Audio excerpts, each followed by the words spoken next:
પ્રકાશ, પ્રગતિ અને પવિત્રતા. દીપમાલા ન્યૂઝ. નમસ્કાર. Indian Lions ક્લબને સક્રિય બનાવવા ગાંધીનગર ખાતે વિશેષ નેશનલ બોર્ડની મિટિંગ યોજાઈ.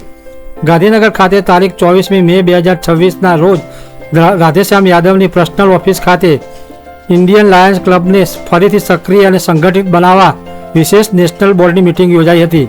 બેઠકમાં national chairman Akshaybhai Thakkar, national secretary Vijayaben Kataria સહિત અનેક હોદ્દેદારો અને બોર્ડ મેમ્બરોએ હાજરી આપી હતી. સભાની શરૂઆત દીપ પ્રાગટ્ય અને મહેમાનોના સન્માન સાથે કરવામાં આવી હતી. બેઠક દરમિયાન સંસ્થાની બંધારણ મુજબ ફરીથી મજબૂત બનાવવા, નેશનલ બોર્ડ સક્રિય કરવા અને આગામી આયોજન અંગે ચર્ચા વિચારણા કરવામાં આવી હતી. રાધેશ્યામભાઈ યાદવે સૂચન કર્યું કે નવા ચેરમેનની શપથવિધિ સુધી વર્તમાન નેશનલ ચેરમેન અક્ષયભાઈ ઠક્કરના માર્ગદર્શન હેઠળ નેશનલ બોર્ડ કાર્યરત કરવામાં આવશે અને સૂચન સર્વાનુમતે સમર્થન મળ્યું હતું.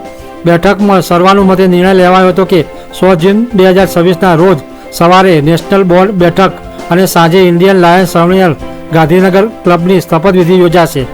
અંતે મંગળભાઈએ આભાર વિધિ કરી હતી અને જનગણ મન સાથે બેઠક પૂર્ણ થઈ હતી. દીપમાલા ન્યૂઝ, કલોલ.